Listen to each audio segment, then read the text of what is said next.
So great to be here, Idvan, and see you again. Last time I saw you, you were in Tel Aviv.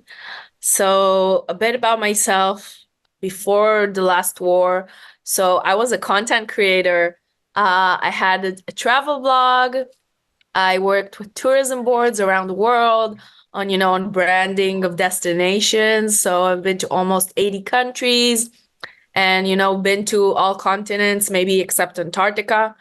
So that was my life. It was pretty good. And I was born and raised in Israel. And I got to October 7th. And what I've seen is complete shock in a way that our tragedy was perceived on social media.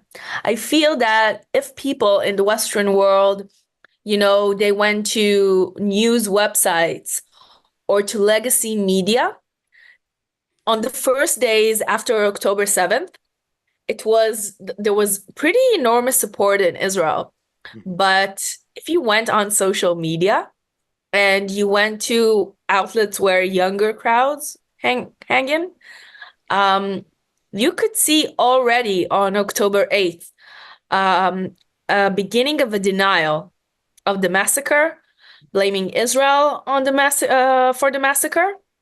And I think the worst one is that, even if there was a massacre, Israel had it coming. They deserve it Oh yeah. because it's a justified resistance. And that made me very, very worried because if these narratives are going to be more prevalent on social media, on the news, then we're in a big problem.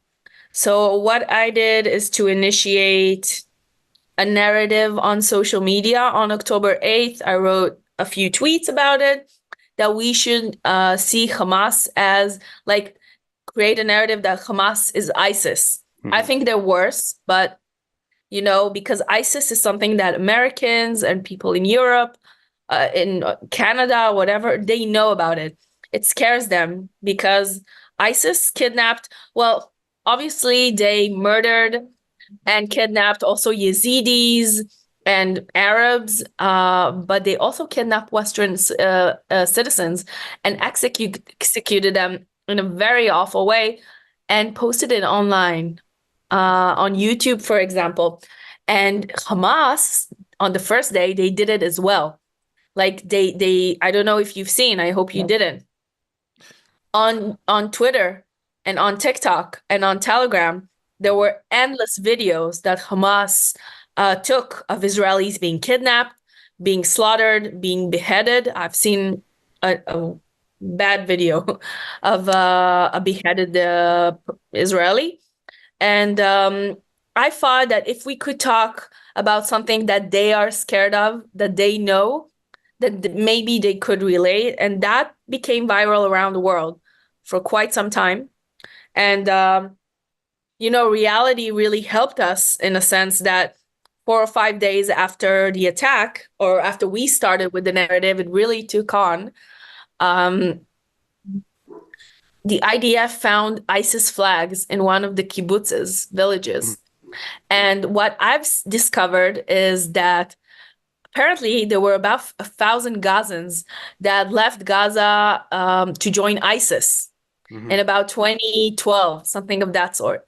And those of them who survived got back to Gaza and joined Hamas. And they brought with them a lot of knowledge that they acquired during their time in ISIS.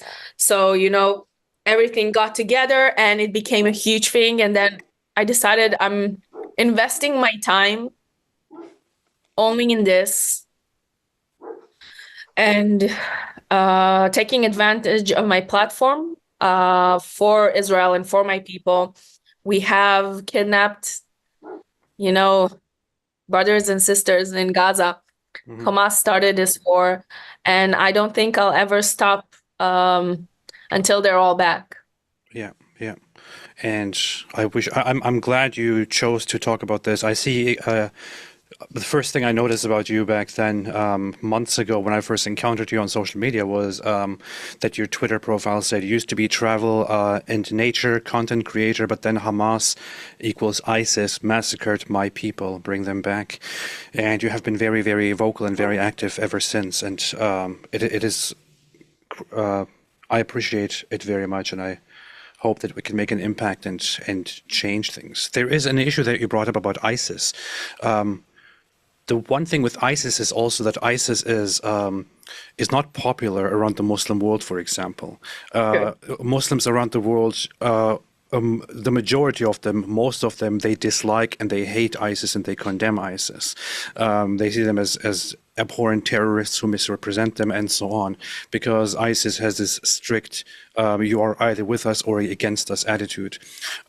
It's not the same thing with Hamas. Hamas is very, very popular in the Muslim world, despite the fact that Yeah. they do quite similar things like punishing and executing and torturing those who don't agree with them, kidnapping people, sending suicide bombers, targeting civilians specifically, encouraging people to go after civilians and kill them wherever they find them, and so on.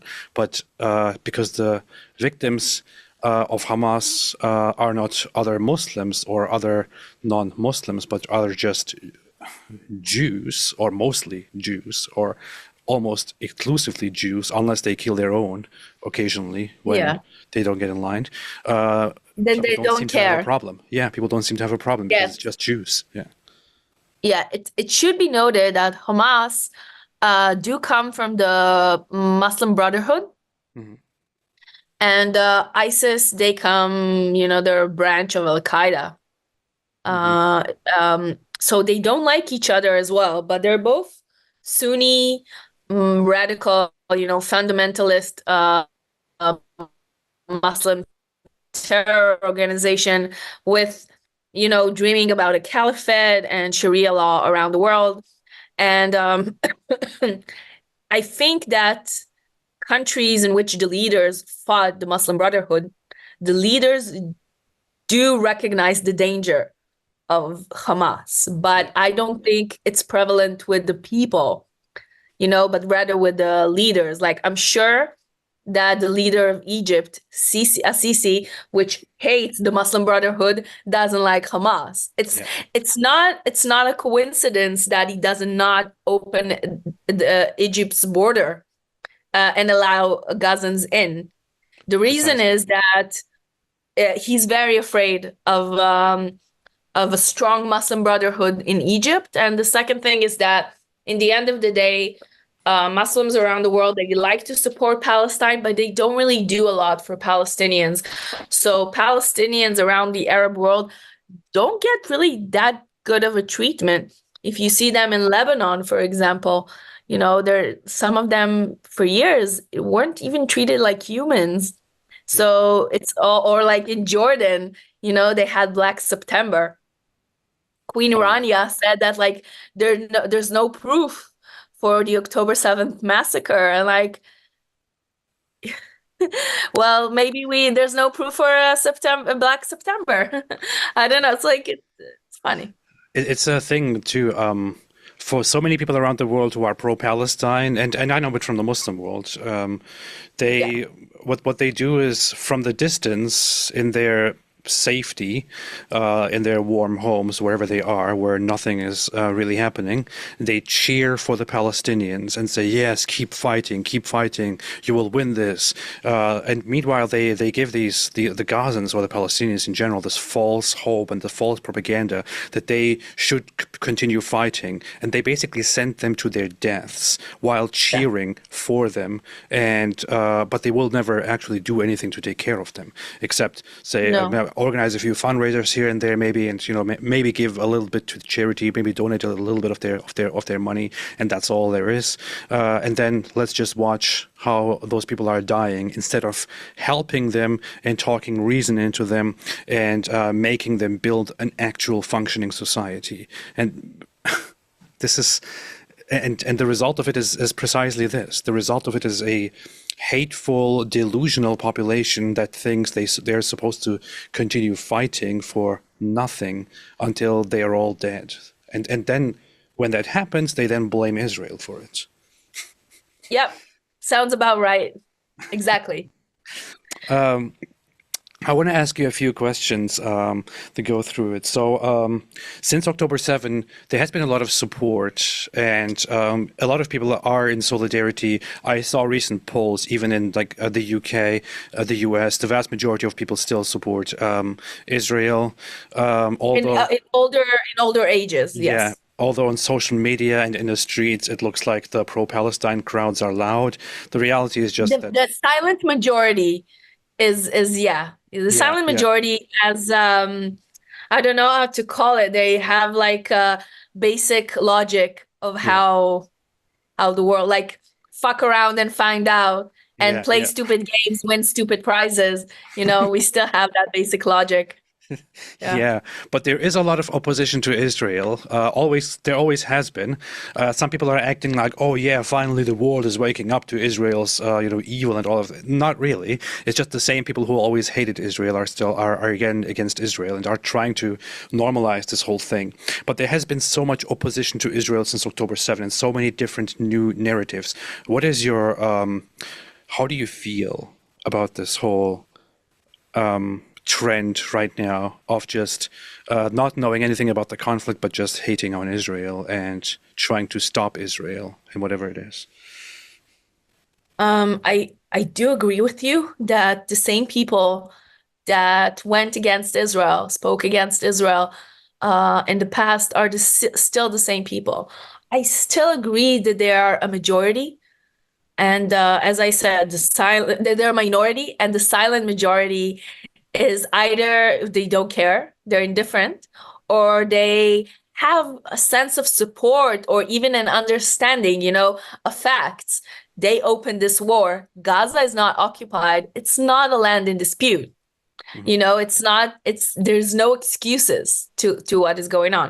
But what I see today, maybe for the first time, it's been around for several years, but it's the first time I see that on such a global scale, is the fact that this local dispute, this local conflict between the Jews and the Arabs that has been going on for more than 100 years, and it's not local in a sense that we are proxies. We are proxies of two X's.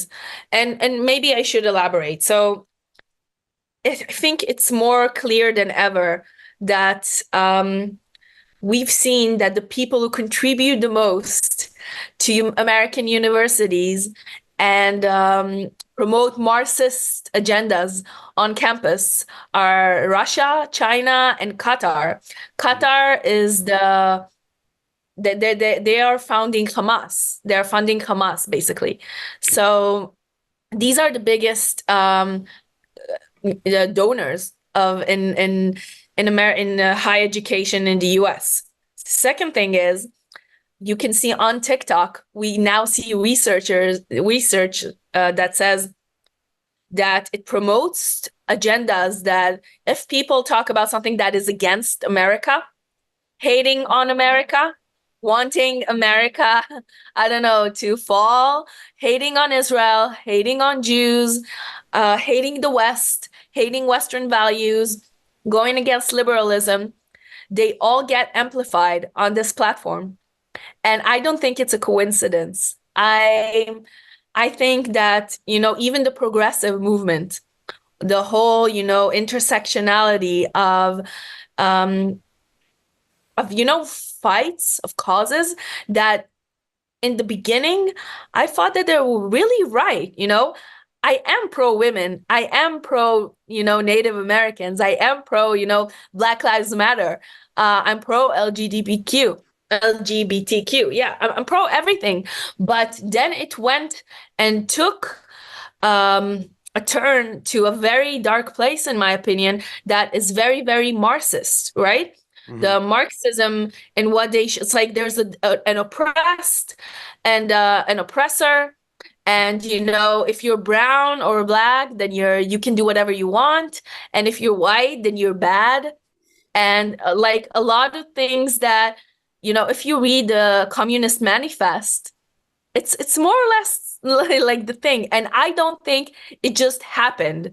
I think there were, somebody brought us to this point. Now, the first people to suffer from that are the Jews. Hmm. And I think that when you talk about the trend against Israel, this is the framework that we need. This is, the premise that we need to talk about if we go into this conversation. And I think that the Chinese and the Russians, but mainly the Chinese, but also Iranians are in that they're very smart. It's like making the world, the West fall without even shooting one bullet. Hmm. That's how I feel it is. And Israel is just the first domino in Western civilization. And if Israel falls, then it will get to your home too. It's just a matter of time. So there is a local conflict and there is local history between Jews and Arabs, but it's also part of this trend is also part of something, a big shift in Western countries that makes the West fall, collapse from within, Yeah. the Yeah. way I see it. And you can see a really good example of that with the fact that Jews are being called, white Europeans, yeah, white colonizers, which is so funny because 80 years ago, Jews were sent to the gas chambers because they weren't European enough. Hmm. They weren't Aryan.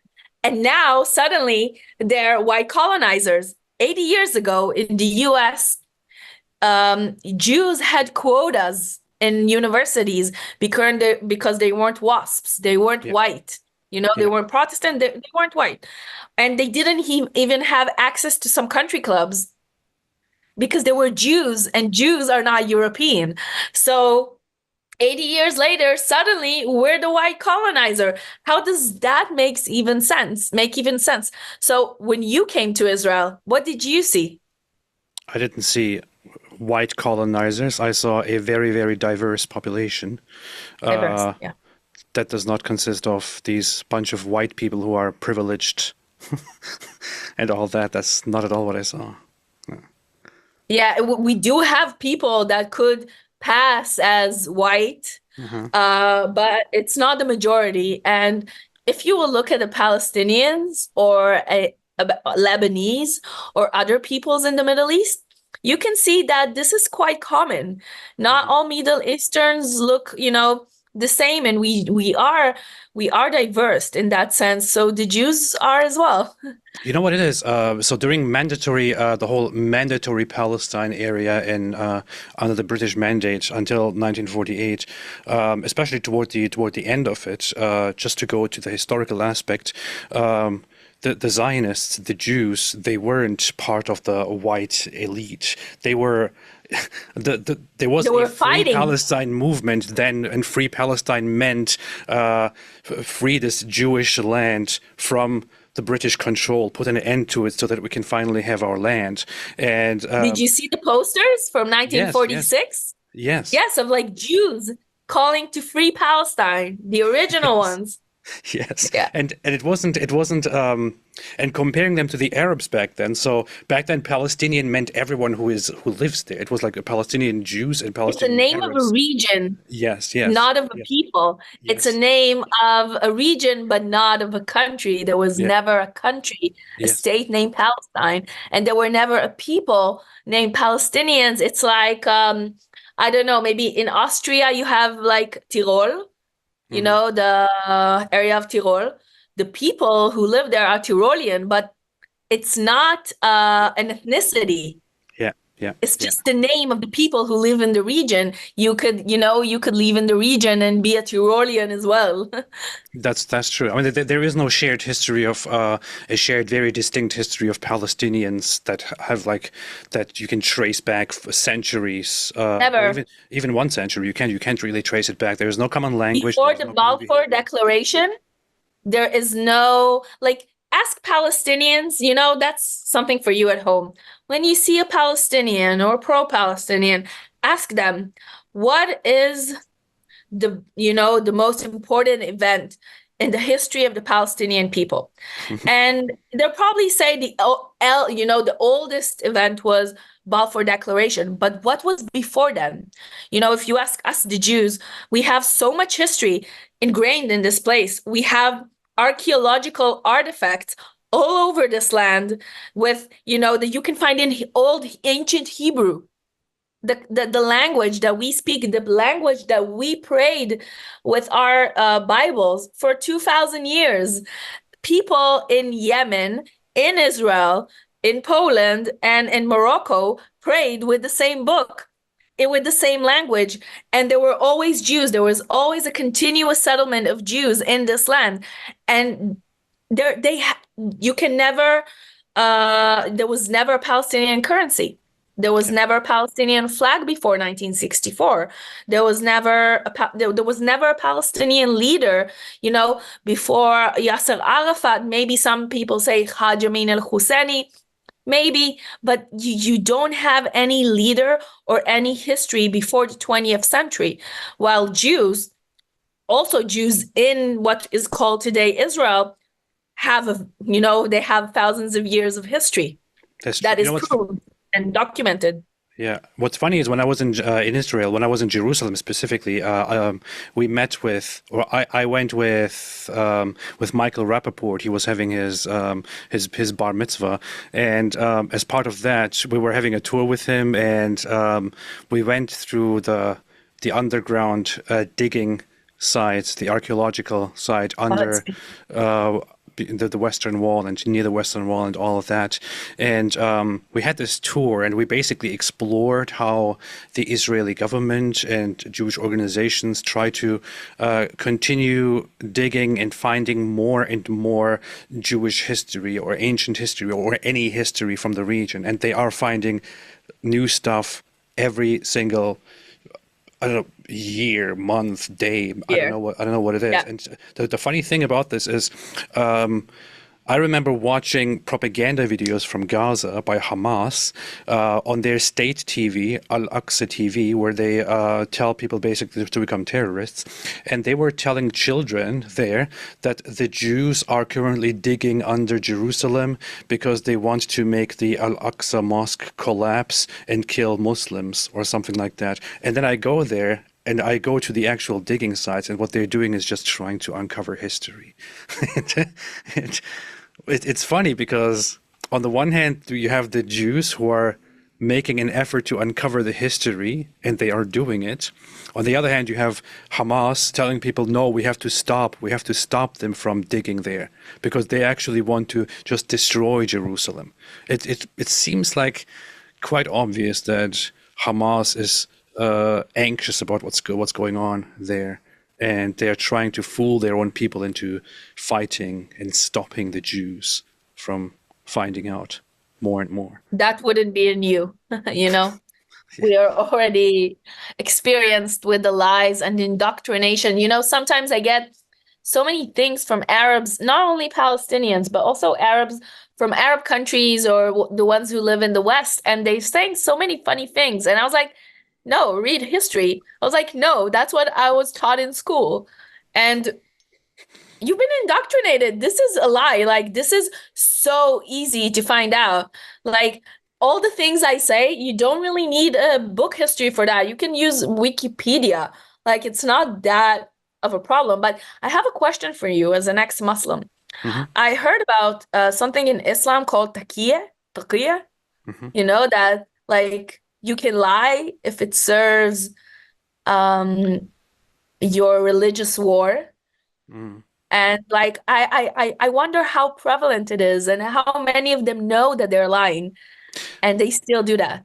I can answer the question. So it is a complicated topic. So there is one thing about the narrative that is correct, which is that lying is allowed and it's common. But there is a misconception about it, which is the naming of it, the taqiyya. Because most Muslims don't learn taqiyya as a strategy or as a practice, or don't even exactly know what it refers to. It is more a historical practice, mostly a Shia practice, and also something that is historically and academically, Islamically, academically known. However, While the naming of it as taqiyya, which is a very, very common understanding about Islam when looking from the outside, while it may be a little bit mischaracterized, it is indeed true that Islam allows lying and deception in different cases, including in war, in reconciliating, wife and or husband and wives, plural, in some other issue, and in war. And Islam has a very vague definition of what a war is. Anything that goes on is a war. Insulting Islam, criticizing Islam, questioning Islam, trying to replace Islam is war. Going against Muslims and what they want is a war, and so on. So during this war, be it actual warfare or informational warfare, deceiving and lying is allowed if it serves the purpose of serving Islam, basically, which is why it is not forbidden for Muslims to go online and lie to you and deny certain truths and deceive you as long as it serves their purpose and elevates their position from their perspective. And this is an extremely problematic thing. Yeah, but I also think now, so we have, basic values in Western cultures of, of like basic decency, I would say. Now, don't get me wrong. A lot of people in the West are shitty people. You know why? Because people are shitty, and there are also shitty people in Western countries. That's not, something to be surprised about, but there is a sense of decency. And I think that there is a group, not a big one, or I don't know what is the size. I can't really, say what is the size of this group that uses this culture of lying as something that you can operate against the West with. Mhm. So the West is really being led on because on the one side, they're being very decent and candid, and the other side is taking advantage of it. Mhm. That is true. That's That how is true. I interpret it. Yeah. That is true. That is what is happening. And so I grew up I grew up as a Muslim in Germany in a Turkish family, in a very religious one. And I mean, I basically learned in the very religious communities and culture this whole attitude of we Muslims, we are supposed to distrust and dislike and basically hate the disbelievers and what they stand for, but we can smile in their faces and get along with them and so on. But we should never ever forget that we may never befriend them, because even the Quran itself says, it clearly says, do not take the Jews and the Christians as allies. They are only allies of one another or friends of one another, and whoever befriends them is one of them. So the Quran, it's funny, right now during this conflict, lots of Islamists online are trying to win Christians over for their cause, but they know underneath that the Quran says, and they believe in this, that the Christians are not their friends. The Christians and the Jews are friends of one another according to the Quran, and they're supposed to see them as two hostile entities against the Muslims. But right now they're basically trying to deceptively use Christians. And as But that's offensive as working it sounds, really this is the good, reality. Yeah, it works really well because like I think that Israel comes to this story quite honest, Hmm. and I'm not saying we're perfect, but we're quite honest. Yeah. And I think that the Israelis have proved, that we just want to be left alone. Yeah. We gave territory back for peace. We made endless peace agreements. We tried giving the Palestinians big parts of Judea and Samaria, and they never agreed because, as Abu Mazen, the Mahmoud Abbas is the head of the Palestinian Authority. He comes Hmm. from Fatah. He said, I can't agree to the peace offers because that means I need to go and tell millions of Palestinians that they're not going back home. This is the narrative.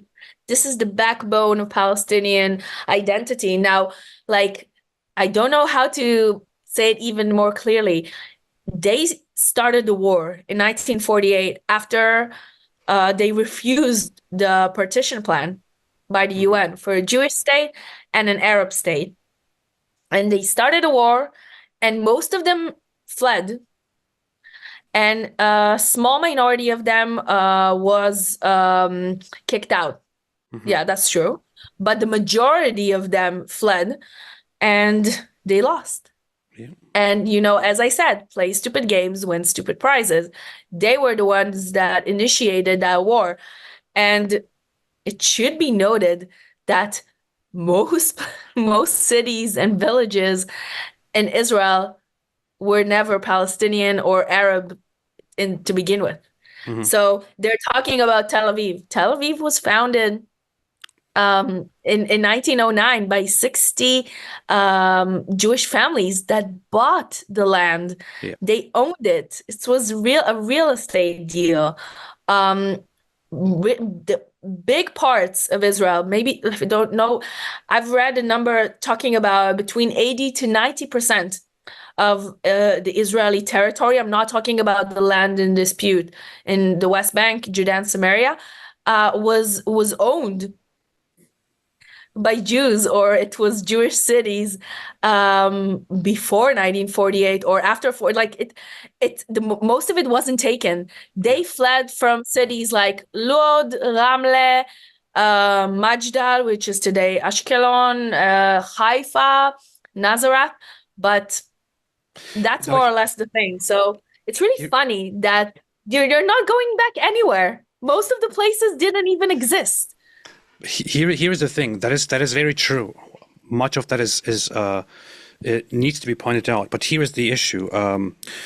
When you are dealing with the Palestinians today who identify as Palestinians, the vast majority of them actually really don't know any of this. They don't know because they are being lied to Oh, by Hamas, by their Palestinian Authority, by their they genuinely believe, like lots of them actually genuinely believe that they held all of this land and the Jews were these these invaders who came and kicked them all out and took their land. Because back then they had grievances with the fact that that the Jews could just come and buy land and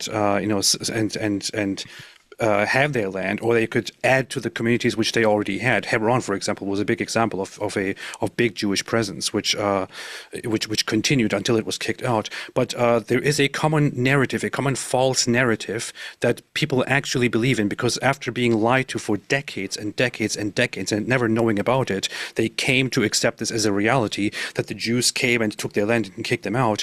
Now, how do you deal with this population that doesn't even understand anything that happened and that just considers themselves the victim, which is why they believe they should be fighting and dying for this land? killing all the Jews Yeah, from the river to the sea. yeah, And yeah. we're always talking about Hamas, but I don't think it's different It's with not the just Hamas. PLO. It's not just It's not Hamas. just Hamas, and we could see that in surveys that were taken before and after October 7th in the West Bank. And the reason that there aren't any elections in the West Bank for the past 17 years is because everybody knows, Mahmoud Abbas knows that is going to be elected. So he's There's not actually a allowing. poll.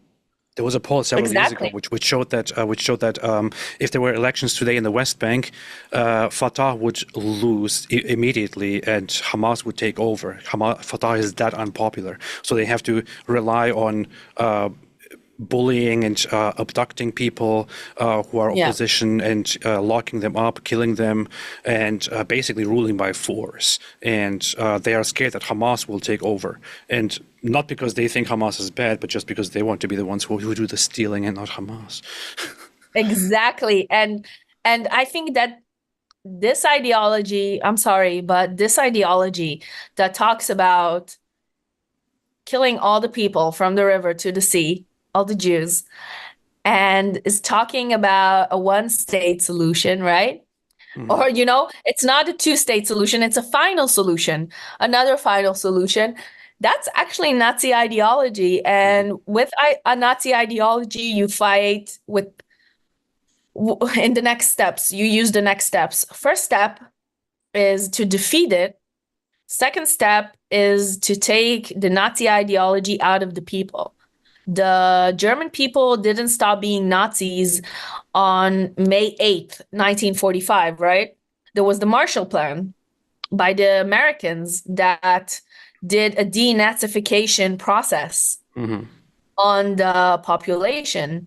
And it took time, but look at the brand of the Germans today. They have a great brand.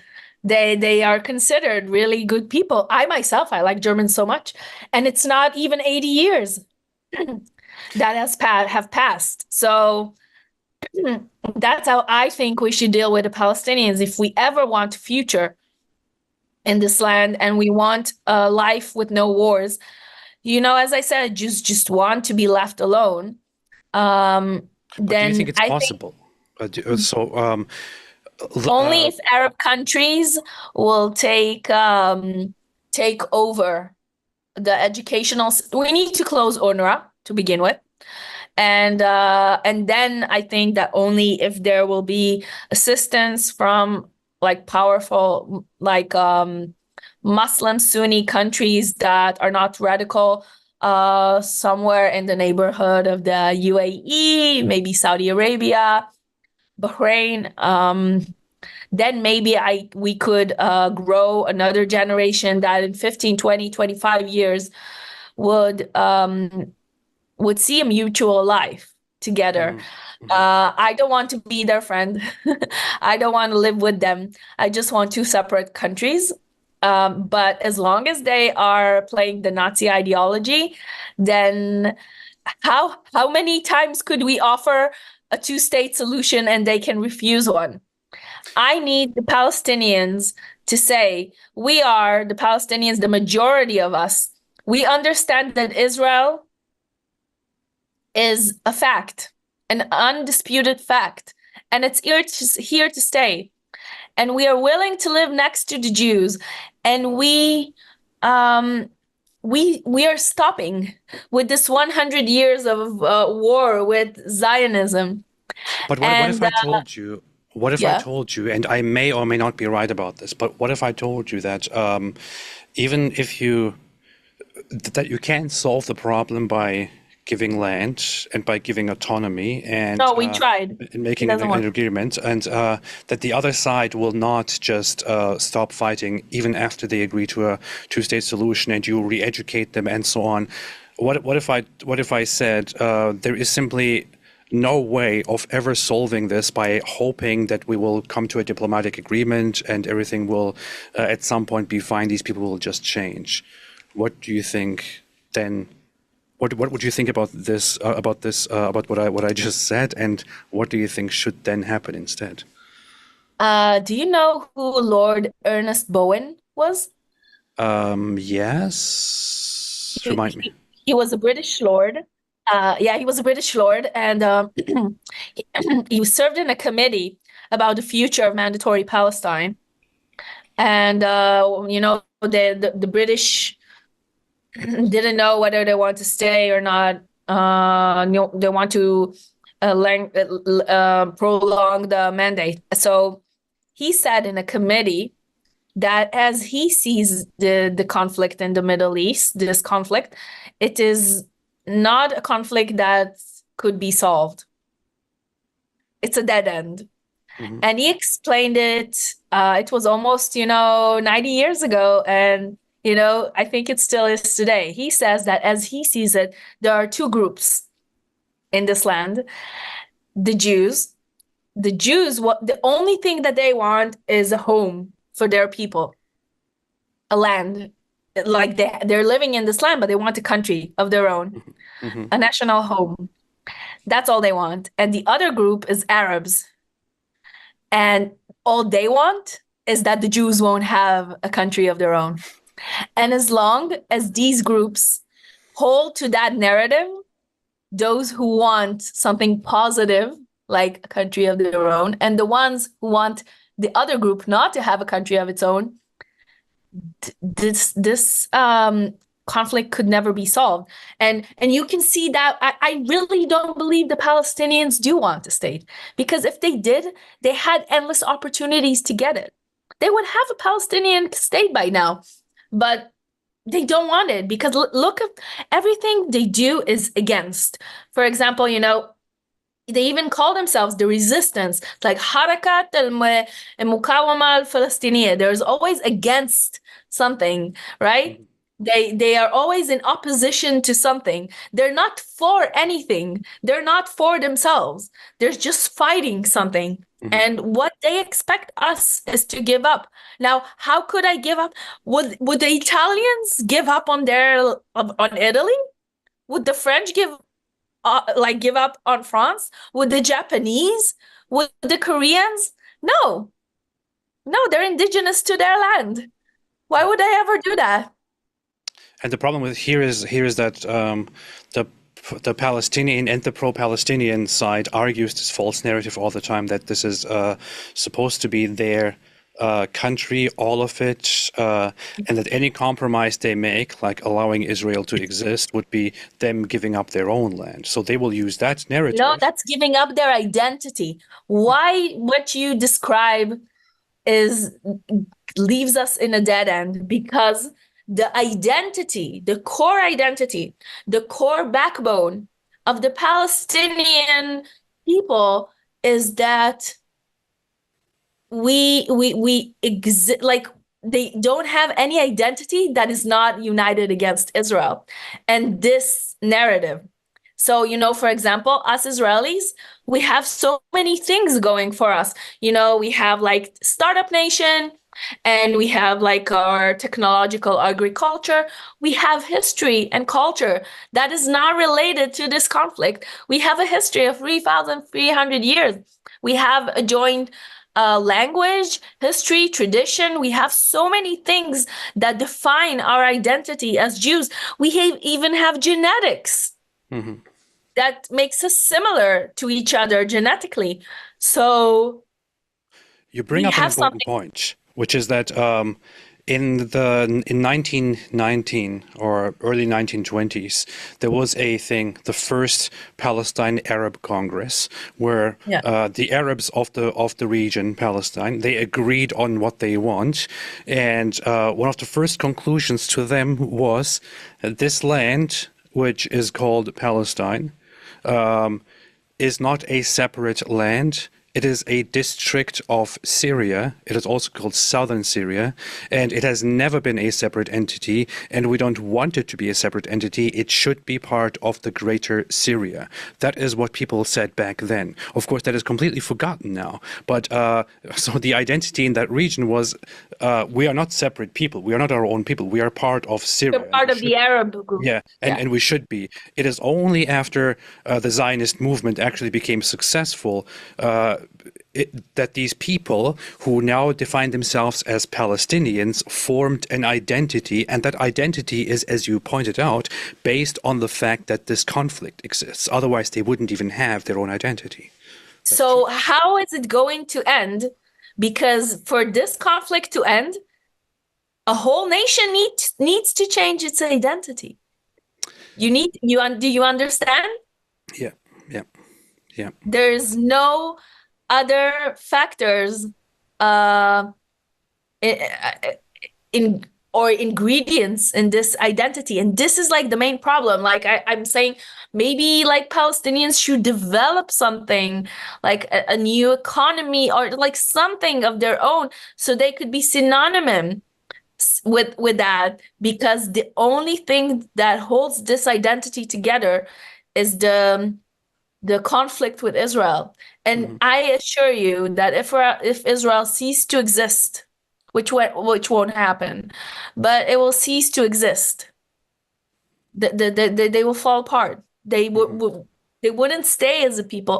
They're not leaving as a people as it is now. You have Gaza and the West Bank. Yeah. The like Judea, Samaria, the West Bank, they were part of Jordan until 1967, Yeah. and Gaza was part of Egypt. It's not even like basically the same people. And the situation was so bad that Egypt didn't want it back, and Jordan didn't want theirs back either. Obviously, So, this was like a big mistake of ours. Like big mistake, huge.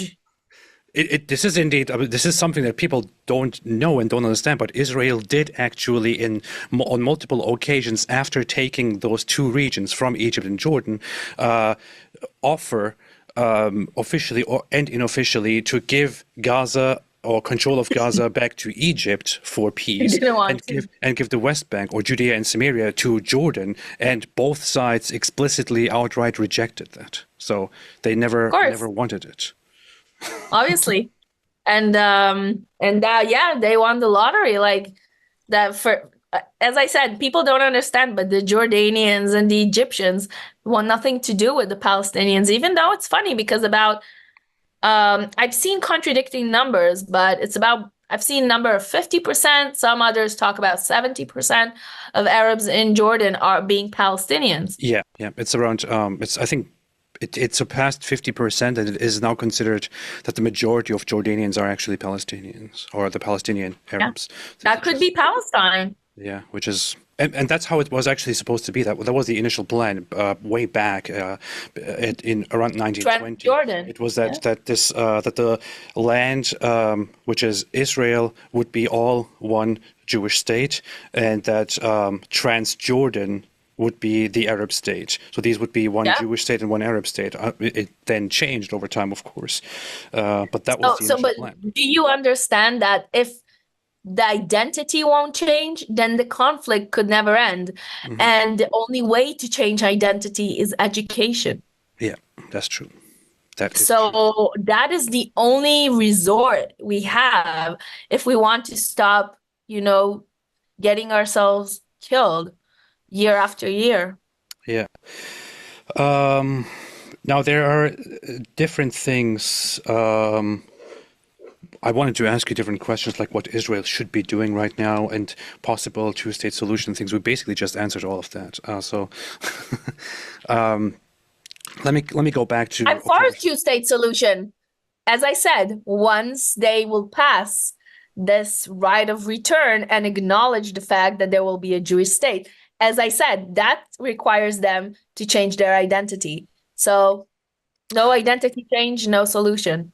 That's also one of the things. Sometimes when it is brought up that the last two proposals for an independent Palestinian state were rejected, the other side will say, "Oh, because it's unfair, it didn't include the right of return." Well, it's not supposed to include such a right.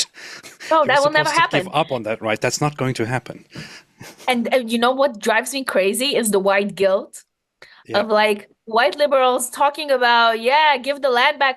No, you leave America, you leave Canada, you leave Australia or New Zealand or whatever you took and go back to where you came from. I'm not a white colonizer. I'm indigenous to my land. You go back to where you come from. Muslims in Germany and France and the UK and North America are talking about you stole your land. You're not indigenous. You're not indigenous to your land as well. Leave the US. Go back to where you came from. I live where I come from. So don't lecture me about that. This is so hypocritical of them. Yeah. I'm dying Yeah. of it. I'm living in my home. And so, but the reason is that they won't leave and they know that because nobody expects things, to be overturned. It's obvious that white people are not in the US and North America are not going to go back to Europe, right? Yeah. Yeah. Or in Australia. They're here Not to gonna happen. stay. It's not going to happen. So even if we were to be white Europeans, drop the case. It won't happen. But we're indigenous, so That's the thing that's a point to bring up indeed, and it is indeed important. There are endless discussions that we can have about whether these claims that they are making are factual or not, whether they are right or not. But here's the thing: let's say for a moment, let's say for the sake of the argument that you are actually right, that Jews are these white people who came over to the region and who settled and who took the land and who after a defensive war actually won and expanded this land. Let's say everything they say is actually true. Okay, well, after this almost a century after this, 3/4 of a century after this, it's you're not supposed to expect these white people to say, "Oh, you know what? Okay, okay, we accept this. We will just leave all of this land here. You can have it all. Everything we've built now belongs to you. We will just go away and settle in." Oh, wait a minute, where should we settle even? Because we don't even have any ties Exactly. to any of these places. So are the Argentinians expected to leave Argentina and go back to Spain and Italy and other places they came from? They Most of the can't. Yeah, Argentinians are European, are from European descent. They obviously can't, right? yeah. And most Israelis don't even have a second passport. That is also a lie. Where will I go back to? Where will I go back to? I'm from nowhere. Yeah, I'm in most my own Israelis home. today don't have any ties to Europe. Most Israelis today, the those who are alive today, never had any ties to Europe. Don't have second passport. Don't have the chance to go to Europe or anything like that. More than half the population historically doesn't have any tie to Europe. So it's just there are so many misconceptions. I'm not European. I Where are you I'm from? Mediterranean. Look at me. I'm not European. Yeah. What is that? I don't even look like I'm European. I love it. When like people they comment on my photos like, "Oh, white colonizer." I was like, I'm not. I don't even look like I'm white. What are you talking about? It's crazy, I've lived my whole life in a certain concept of who I am, and then now I'm a white colonizer. I You know don't what even that is pass. called? This is called you could be considered white passing, but you could also be considered Middle Eastern passing, Mediterranean Yeah, passing, I anything could passing. I could pass as Italian or Yeah, Spanish yeah, or Portuguese. I don't know. I yeah. could pass as Turkish, I Yeah, would I've seen say. lots of, I mean, I would, if I saw you in Turkey, I wouldn't suspect for a second that you are, from somewhere else. You could Yeah, totally I'm be, from around the Mediterranean. yeah, Like yeah. all my genetics, I look like a Mediterranean. It doesn't matter if I'm Israeli or Turkish or Greek or Italian or Spanish. Like it's obvious that I'm from this region, right? Hmm, hmm. One time I was in a deli in Manhattan, and I was asking for something, and like the guy told me, "It's like, you're Mediterranean, right?" I was like, "Yeah." How did you know? It's like, "No, it's like, I like this kind of beauty. Where are you from?" I was like, "I'm from Israel." It's like, "Yeah, I knew you were Mediterranean. Obviously, this is my genealogy." So it's funny that I'm like a white colonizer, a descendant of, I don't know, of European people. Yeah, yeah, yeah. It is crazy. You know what's one thing that people don't talk about very much? Speaking of white, you brought it up to the Grand Mufti of Jerusalem, Amir Jamil Husseini. Sistani. Yeah, he was the only leader of the Arab side that was actually widely recognized, who was at some point expelled by the British after being brought into his position to reconcile and make peace with the Husseini family. He was expelled because of his divisive and very outrageous behavior and his revolts. But he spent his time in Italy with Mussolini and in Germany with Hitler and the Yeah, Nazis. there's photos of him with Yeah. Hitler, He worked with the obviously. Nazis. He recruited SS soldiers. He preached Nazi stuff to Muslims.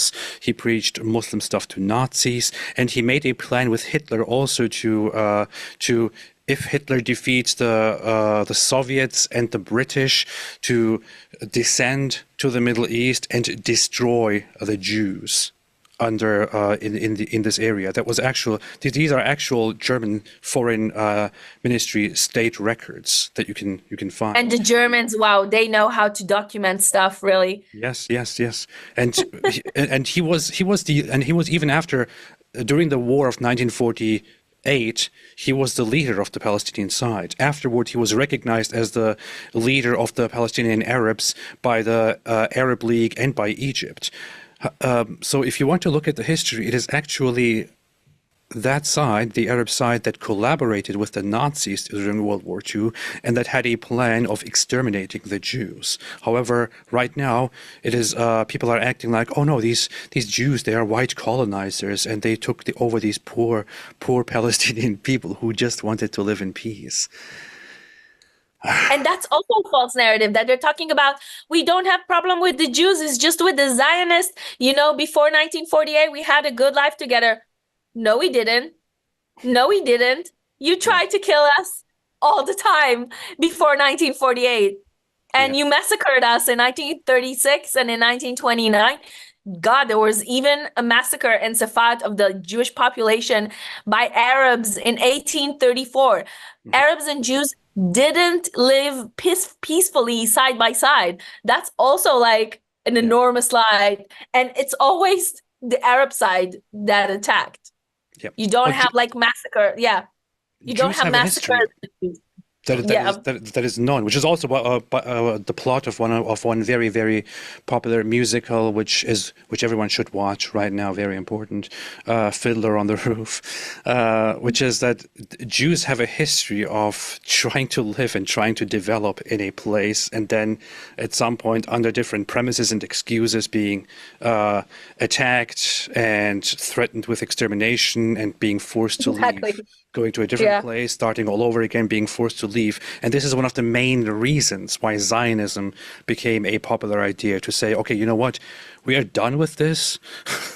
We don't want to be at the mercy of others anymore. We will create our Let's own go back state. home. Yes, yes. And let's be done with Yeah. this persecution history once and for all. And And now, and the land wasn't empty of Jews before yeah, Zionism. yeah, yeah, that's true. That is true There as well. were there were settlements here of Jews. There That is was true. one in Safat, in Tiberias, in Hebron, in Jerusalem. So, as I said, there was a massacre against the Jews in Safat in 1834, many years before Zionism. Yeah. So that's also a common mistake that people have regarding the history in the region. Okay, so a few questions about the current war that is ongoing.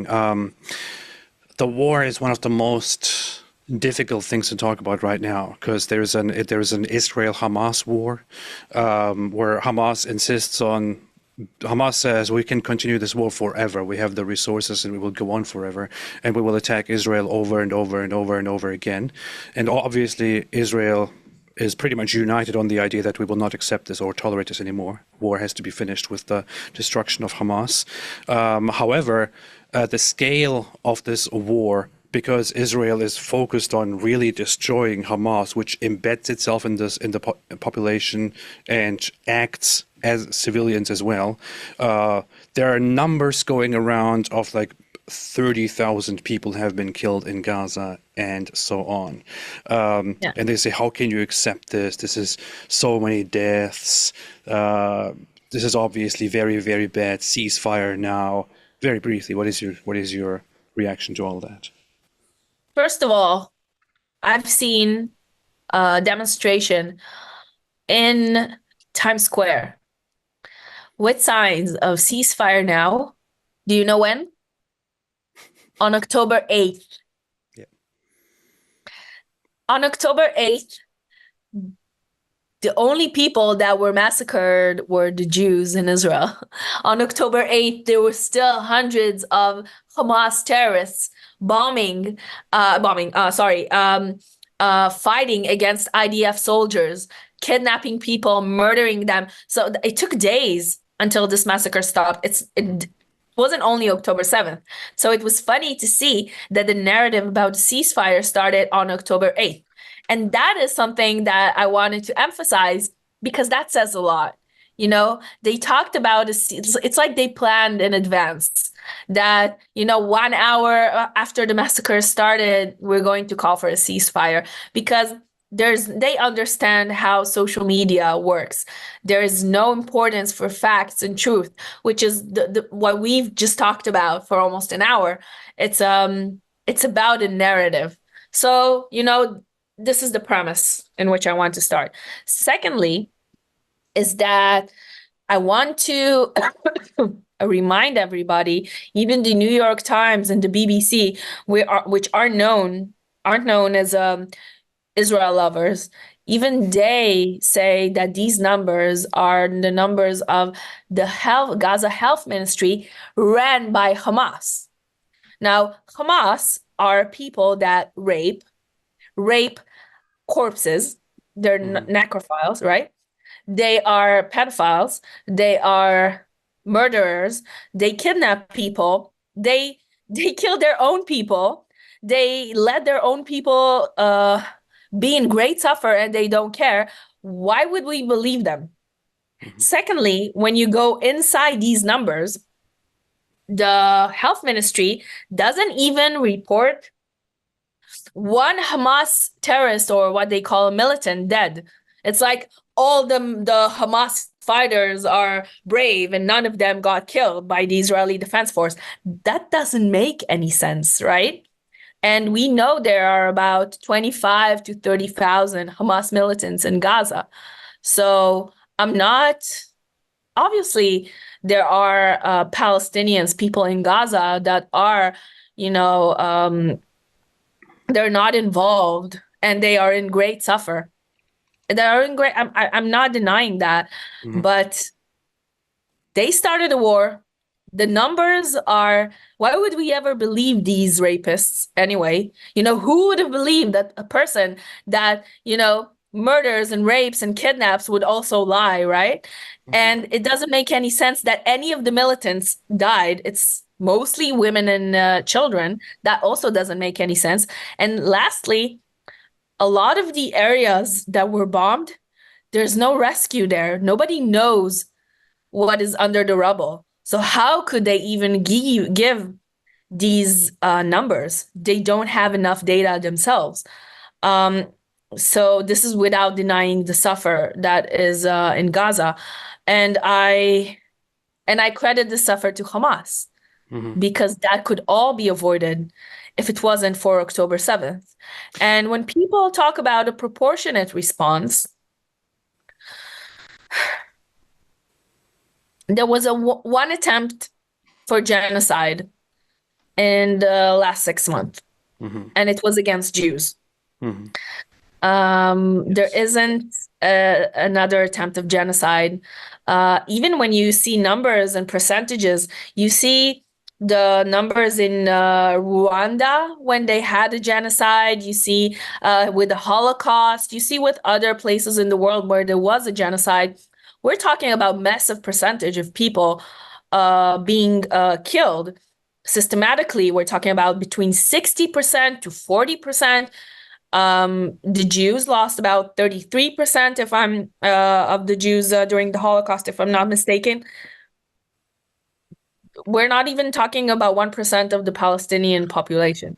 Yeah, I made It a doesn't, graph recently to show the percentage of the global Jewish population that was killed during World War II, and then the percentage of the global Palestinian population that died in this current war, and it's like it is ridiculous to even attempt to compare it.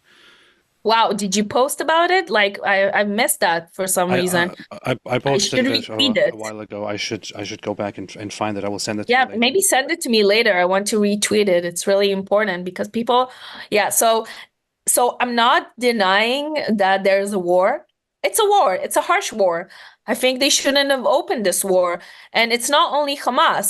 Don't forget that the first wave that infiltrated Israel was Hamas. Mhm. But the second and third waves were of Gazan residents, Gazan population that went into the villages and cities and looted and even kidnapped some of the This is people. This is a very important point. When first the details came out about the massacres and the brutalities that took place on October 7, including them attacking partygoers and killing people at a random festival, which has nothing to do with a military target. One of the Hamas speakers, I think it was Ghazi Hamad, he said, okay, well, something happened, something went wrong, and this wasn't part of the plan, but it wasn't our commanders. It wasn't our, operation that did this. It was the So people of Gaza, they right? went first. It was the people who then came after them were the ones who caused this. So first off, that's a lie because we see on footage that there are They Hamas posted leaders. videos. Hamas leaders doing these things. But secondly, what this guy is saying, and by the way, this is also confirmed now by the UN envoy recently that came out with the sexual violence on October 7th report. They said there were three waves. First were the Hamas commanders, then Hamas leaders and other groups, and then civilians and others.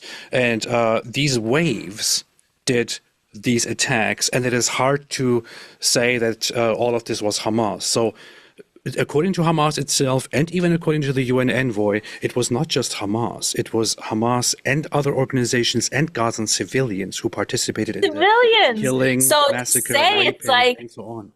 it's just Hamas brought it upon Gaza, that's telling half the truth. Yeah. The Palestinian citizens that are not involved with Hamas infiltrated Israeli borders, and looted and kidnapped people themselves.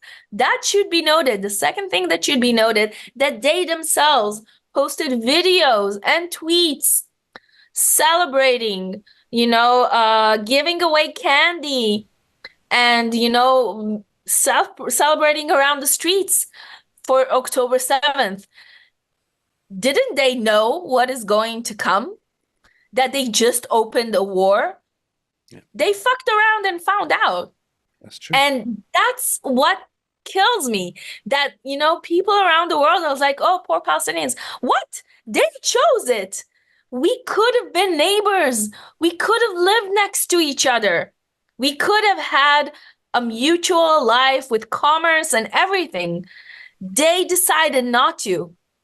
We have case studies of making peace, of giving land and making peace. We have so much, there is a vast majority of Israelis that would agree to a two-state solution if they would know that they would be safe, and the Palestinians quit with the bullshit of return.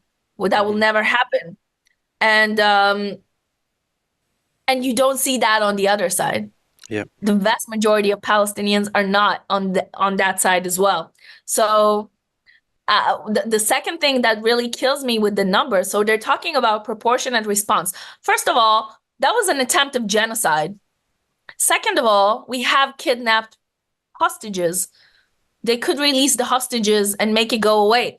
I ask people all the time, if you support the Palestinians, why aren't you calling for the immediate and unconditional release of all hostages? Mm-hmm. Because they know that they won't tell that, because they don't really think that they're not treating them as human beings. Israelis, they don't really care. So Hamas and the Palestinians made a grave mistake, but now they can't take responsibility. They can release the hostages and make all that go away. They're not even willing to. And a lot of people in the West know that, and they don't call the release of the hostages. By the way, I wanted to say that some of the released hostages reported women entering their homes, not women that were Hamas terrorists, civilians. Yeah. Women that went into their homes and took clothes and took food and took all kinds of things. If you see videos, I don't know if you know the user I'm Shin. Yeah. She shows luxurious lives. They weren't starving before that. They aren't really starving now. If they're throwing away in humanitarian aid. I'm saying beggars can't be choosers, so that's raises a lot of questions. But they had a good life. Why? Why would they ever do that? Because of ideology. Just exactly. Because of ideology. Because the identity revolves around fighting the Jews and taking all of this land and making it ours. There's something very briefly that I think that I want to highlight, which is quite dark, to be honest. But so when we talk about people dying and civilians dying, here is an issue. Lots of the people who are bringing up the death counts, the casualties, and who say so many thousands of people died in Gaza, are the same people often who will say that on October 7, what happened during this resistance was justified. A lot of these people would say, so let's say you as an Israeli, as a regular Israeli civilian, were killed during one of these resistance attacks and were directly targeted and killed in the most brutal ways, they would justify it and say that you deserved it because you are on their land and you are a collaborator and this and that. However, if there is a war ongoing and there are civilian casualties, like in every war, they will say, how dare you? This is a genocide. Yeah. So first of all, I'm not on their land. I'm on my land. On some parts of my family, we can count more than 14 generations in this land, and that's only what we can count. Mm-hmm. So just to clear some facts, the second thing is that this is because they control the narrative. And because they connected themselves with this Marxist ideology of the oppressed versus the oppressor, then they dehumanized us. So that makes me just a colonizer that died and them victims. Yeah. And you know, I always think to myself, in the West, people that support them, I don't understand. So you actually are white colonizers, you know, the original ones Mm-hmm. that live in Canada or the US or whatever. And if um, Native Americans, God forbid, would rape and kill and massacre white Americans because they're colonizers and they live on stolen land, would that be justified? Apparently. I don't think so. And I want to ask another question. Jews that have been in death camps and survived, and their grandchildren going back to Germany to kill and rape and massacre and kidnap Germans, would that be justified? I don't think so. Why do we, you know, it's the soft bigotry of low expectations that we have from Palestinians. Yeah. That they, you know, they can do whatever they want. This is the progress, you know, all the progressive movement, it allows it to happen. No, of course not. You can't rape and murder people because they're white. Mm-hmm. And and you can't revenge, and I'm not even talking about the Nazis. If there's something similar to Nazi ideology in this conflict, it's with the Palestinians. But so they leave aside the fact that we're indigenous to our own land. Leave aside the fact that they could have had peace agreements. Leave aside the fact that it wasn't a relationship, you know, like with slaves, God forbid, in the US. It's not even the same. How could you support a rape and murder as a tool of resistance? It is disgusting. Well, Ella, thank you so much. I hope for the best. I hope that there is peace sometime in the future. It does look a little bit grim right now, but even when so many people who are trying to be loud are against Israel and are drawing a false narrative, I think it is right now an obligation to support Israel, to stand with Israel, and to recognize that Israel is indeed fighting for its own survival, for its right to exist, for the Jewish people, for the Jewish people's right to exist. And Israel needs to continue and finish this mission to make sure that atrocities like these never, ever happen again. And I wish you all, your whole nation and your people, all the best in that they will succeed, because I was in Israel. I saw how Israel is. I saw how Israelis are. And I was also on the other side in a way. And I would like for Israelis and for Israel to bring the solution and to bring peace, because Israel can actually do it. The other side, not so much. I wish you all the best.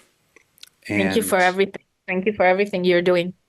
anything else you want to add? I want all my brothers and sisters that are now kidnapped in Gaza, all 134 of them, I want them back And that's what we're waiting for, and that's what we're fighting for. We won't live next to monsters, and we will leave safely, and we want all our people back. Bring them home. I have this. I have it right here. Bring them home now. Thank you. Thank Thank you you so so much. much, Ella. It was a great pleasure, and I will. I hope I have you back here again. Thanks everyone for watching, and have a fantastic day. And I hope we'll see a solution soon. Until next time.